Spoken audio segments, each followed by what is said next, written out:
Olá, vamos para mais um vídeo no canal do Estevão. Desta vez falaremos a respeito de elementos messiânicos e das referências, que há com relação à ideia de um rei do mundo na Divina Comédia. Você se interessa por este tema? Você se interessa por descobrir os segredos escondidos nesse clássico literário, um dos maiores clássicos de toda a literatura universal, uma das maiores obras-primas da Idade Média, que é a Divina Comédia? Ela esconde, sem dúvida, vários significados que estão escondidos ali em seus textos. Você se interessa por uma análise mais completa, mais apurada dela? Se sim, pode deixar o seu like, divulgar, pode deixar no comentário também essa sua sugestão, que nós podemos fazer um vídeo mais longo, mais complexo a esse respeito. Neste vídeo, nós nos deteremos especificamente alguns aspectos realmente que mostram que Dante ele tinha essa ideia de um rei do mundo, que ele faz alusão na sua obra Divina Comédia. Pois bem, sempre foi uma tendência, ao longo de toda a história da humanidade, a revolta entre as castas sacerdotal e imperial, real, guerreira, enfim. A casta sacerdotal, ligada muito mais no aspecto contemplativo e intelectual, defende justamente a preponderância dos princípios racionais, do intelecto e da razão no ser humano e, portanto, da própria sociedade. É uma casta voltada para a contemplação e não para a ação. Ao contrário, a casta guerreira é a casta dos homens justamente aristocratas que garante a segurança da sociedade. É o espírito justamente movido pela vontade. Eles dão preponderância, portanto, ao elemento volitivo, a ira, de certo modo, aquilo que é irascível, conforme Platão diz em sua República. O ideal é que numa sociedade essas duas castas estejam bem unidas e a casta guerreira se subordine sempre à casta sacerdotal, o império, a igreja, o império ao papado.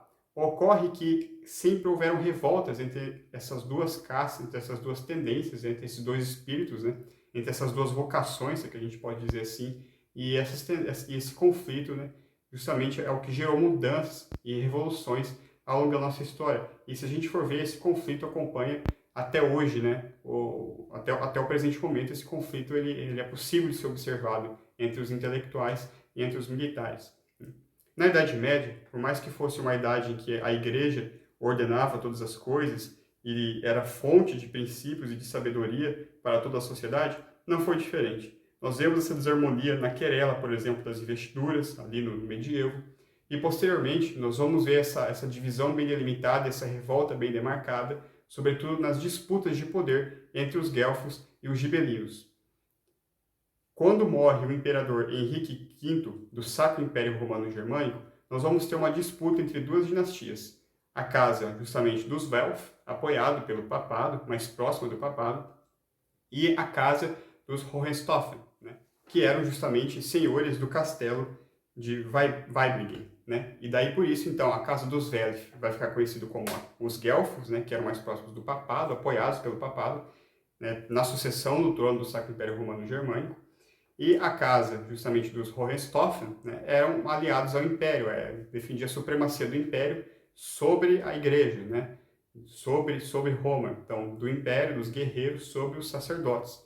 Portanto, eles eram os gibelinos, por causa do nome do castelo dos quais eles eram senhores, o castelo, justamente, de Waiblingen. Por isso, o nome gibelino ou gibelinos. Então, o gibelinismo ele surge nesse contexto. Nada mais é do que esse ideal cavalheiresco, que surge na cavalaria cristã, de uma revolta, que vai defender justamente essa supremacia da ordem guerreira, sobre a ordem sacerdotal. Veja, e esse conflito entre os dois é o que vai marcar a obra de Dante Alighieri.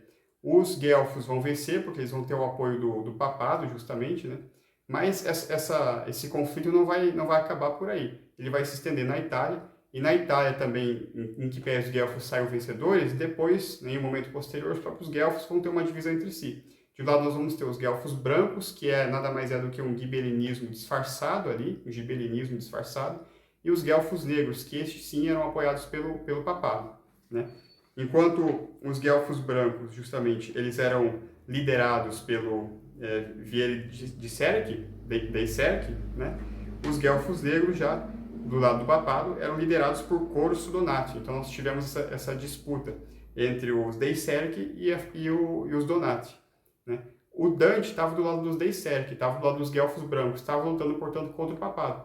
No seu livro Monarquia, de Monarquia, inclusive foi um livro condenado pela igreja, colocado no índex, né, de livros proibidos e até condenado a ser queimado, era um livro no qual ele defendia justamente essa supremacia do império sobre a igreja, né, do poder temporal sobre o espiritual, o príncipe como monarca universal, né? E isso vai estar, essa doutrina de Dante Alighieri vai estar muito clara na sua Divina Comédia. O Dante Alighieri ele perde essa batalha, os guelfos brancos perdem para os guelfos negros, né? E, portanto, Dante vai ser exilado junto com outros guelfos brancos no ano de 1302, né? Ocorre que depois o imperador Henrique VII, que vai ser o sucessor do Frederico II, também da família... O Frederico II, no caso, era da família Hohenstaufen, né? Portanto, mais ligado a esse ideal imperial, né? Justamente esse ideal mais imperial e militar guerreiro, né? Ele falece e quem o sucede é um príncipe da casa de Luxemburgo, que é o Henrique VII. O Henrique VII, então, vai tentar tomar a Itália, tomar o norte, ele vai lutar, inclusive, contra Florença, e Dante era um florentino, nasceu em Florença, e Dante vai apoiar o Henrique VII contra os florentinos, né? Então, por isso que, inclusive, ele vai ter sua retirada de Florença, ele não era muito bem-vindo por lá, né? E desde então ele é condenado ao exílio, porque ele meio que traiu a pátria dele, né? Então ele tem muitas esperanças em Henrique VII, ele acha que o Henrique VII vai ser esse rei que vai restaurar o império, né, sobre a igreja, vai restaurar esse império universal. Ele adepta essa doutrina de que o império, né, o poder temporal, ele teria essa função de justamente frear, né, o apocalipse, frear o reino do anticristo. E só reforçando essa ideia de que esse rei universal que a gente coloca, esse senhor universal, enfim, seria em tese um justiceiro, que vai vir justamente para restaurar a Itália a sua dignidade verdadeira, para restaurar o Santo Império, o reino, né, enfim, um reino de paz e de justiça, né? Esse imperador poderia ser a figura de Henrique VII, que já é elencada, além de ser justamente uma própria manifestação e referência a esse ideal geral, né, de um Chakravartin, mas que poderia ser especificamente o Henrique VII. Nós temos aqui, por exemplo, também no canto 30º, né, no canto justamente 30, do paraíso, do seu paraíso, né? Os versos justamente 130, 133. Olha o que ele fala. Na grã cadeira aqui atento te vejo, pela coroa que vês nela já posta, ainda antes da tua volta este festejo. A alma estará de Henrique, que, proposta a endireitar a Itália, será eleita, a tanto, antes de estar-lhe ela disposta. A cega cupidez que vos sujeita, semelhantes vos faz ao pequenino que de fome a morrer, a ama, rejeita. E estará então a testa do divino foro, alguém que, patente ou escondido, não seguirá o mesmo seu destino. Mas pouco vai ser lá, por Deus mantido, para que seja tirado de cabeça, para baixo, onde cima o mago é punido, com que o Dianani ainda mais fundo desça. Então, justamente, ele aqui se refere ao Henrique VII, da Casa de Luxemburgo, né, que sucede Frederico II no Sacro Império Romano Germânico, que invade a Itália por volta ali do ano de 1308 até 1310, fracassa nessa sua invasão, perde, e Dante coloca muita esperança nele, né, de justamente ele poder derrotar o papado. Só que ele justamente coloca aqui, olha, a Itália não vai conseguir ser endireitada por ele, porque a Itália não o ama, né, a Itália ainda o rejeita. Mas ele vê então Henrique VII essa figura, um Messias que vai endireitar a Itália, que vai trazer a justiça para essa pátria perdida, porque agora está nas mãos dos guelfos negros, nas mãos do papado, nas mãos da igreja, nas mãos do clero. Na versão italiana, o Henrique VII seria então este Alto Arrigo, né? Arrigo, que seria uma versão italiana de Henrique, que vai vir então para libertar a Itália. Enfim, então essa concepção muito mística ligada ao ideal imperial, ela vai estar ligada também, né, justamente a certos ideais cátaros, enfim, a ideais também esotéricos, que foram cultivados dentro da seita dos Templários, que aliás era uma ordem, depois se transforma numa seita, né, dentro da ordem dos Templários, e é o que vai redundar justamente, né, no gibelinismo e nessas outras doutrinas. E a gente vê que esse tipo de ideal messiânico, de valorização do poder temporal, de um monarca universal, de um guerreiro que subjuga, né, o que é desordenado, que está acima da casta sacerdotal, que se coloca até acima da igreja, é encontrado em diversas outras tradições. É por isso que o René Guénon vai ter um livro chamado O Rei do Mundo, em que ele observa que várias culturas, né, têm essa referência a um imperador universal, justamente, que se coloca acima das tradições religiosas. No budismo nós vamos ter o Maitreya, né, no hinduísmo nós vamos ter o ideal do Chakravartin. É a ideia de um imperador universal, de um monarca universal, que em si mesmo, né, unifica o aspecto sacerdotal e real, né? Mas veja que há uma predominância do ideal real, do ideal guerreiro, do ideal voluntarista. E essa é uma doutrina perigosa, sobretudo para a doutrina da Igreja Católica, né, que ensina que, ao contrário, a razão tem que prevalecer sobre a vontade. Mas, de qualquer forma, vamos ver como Dante Alighieri coloca em sua Divina Comédia e faz alusões a esse imperador universal, né, em termos hindus, a esse Chakravartin, a esse monarca universal, o qual ele defende, né, com mais afinco e de modo mais filosófico e racional na sua obra, né, da monarquia, né, de monarquia. Mas na Divina Comédia ele vai fazer alusões a esse imperador universal. Vamos observar alguns aspectos. Em um primeiro momento, nós temos o inferno, né, no seu canto, justamente primeiro, em seu verso 111.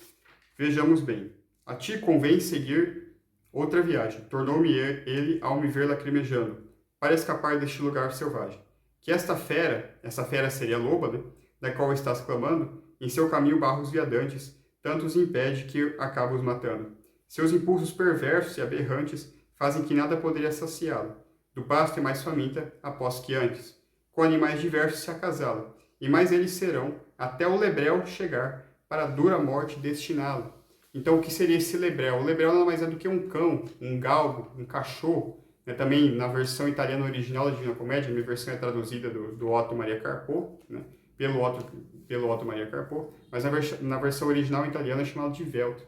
O Veltro nada mais é do que um cão. Então, esse cão é o que derrotaria a loba que seria a igreja. Então, seria justamente esse imperador, né, que viria para derrotar, né, esse falso império de sacerdotes, né, esse princípio sacerdotal abstrato, contemplativo, né, no qual seria subjugado por um rei guerreiro que traria paz ao mundo, traria ordem ao mundo. Então, esse rei guerreiro aqui é apresentado na figura de um cachorro, de um lebrel, de um veltro, de um cão. Vamos continuar o que o Dante diz a esse respeito. Esse, se referindo então a esse cachorro, a esse veltro, esse imperador universal, esse não buscará terra ou troféu, mas só sageza e amor e virtude. Será entre feltro e feltro berço seu. Então veja que aqui ele já faz o trocadilho entre veltro, né, na qual a tradução não utiliza esse termo, veltro utiliza lebrel, mas enfim, mas a tradução original é veltro. Ele faz o trocadilho entre veltro e feltro. Feltro que é uma cidade na Itália, cidade que referencia Verona.